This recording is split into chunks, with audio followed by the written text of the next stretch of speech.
Привет, друзья! Сегодня горячие новости. Подпишитесь и поставьте лайк, чтобы ничего не пропустить.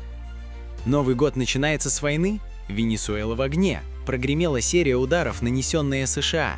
Атакованы военные объекты и авиабазы. Очевидцы выкладывают кадры полета сразу нескольких вертолетов в небе над столицей Венесуэлы.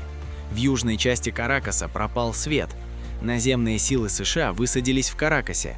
СМИ тем временем сообщают об ударе по порту Каракаса и острову Маргарита в Карибском море, где размещено большое количество военных объектов. Также атакован аэропорт Игуэрете на востоке столицы.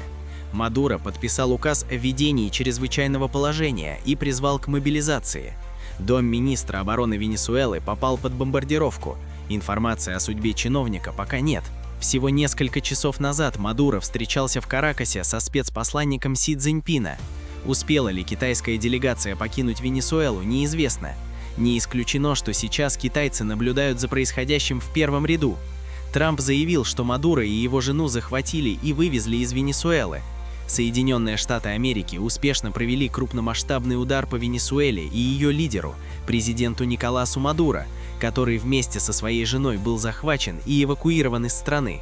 Тем временем министр обороны Венесуэлы жив и выступает с заявлением: «Мы не будем вести переговоры, мы не сдадимся и в конечном итоге одержим победу». Министр внутренних дел Диосдадо Кабельо пытается успокоить соотечественников. Доверьтесь руководству и сохраняйте спокойствие, не поддавайтесь отчаянию и не помогайте врагу. Венесуэла также запросила экстренное заседание Совета Безопасности ООН. Россия призывает незамедлительно внести ясность в ситуацию с насильным вывозом из страны Мадуро и его супруги. Россия настоятельно призывает США освободить Мадуро и его жену. Китай глубоко потрясен и решительно осуждает удары США по Венесуэле и действия против ее президента. Дружки диктатора Мадуро ему уже ничем не помогут. США предъявили Мадуро и его супруге обвинения в наркотерроризме. Вскоре пара предстанет перед судом, сообщила генеральный прокурор США Памела Бонди. Трамп рассказал подробности операции по захвату Мадуро, и это похоже на какое-то кино. Он находился в доме, который больше напоминал крепость, чем обычное жилье. Там были стальные двери и так называемое безопасное помещение, полностью окруженное сплошной сталью. Он даже не успел приблизиться к этому месту.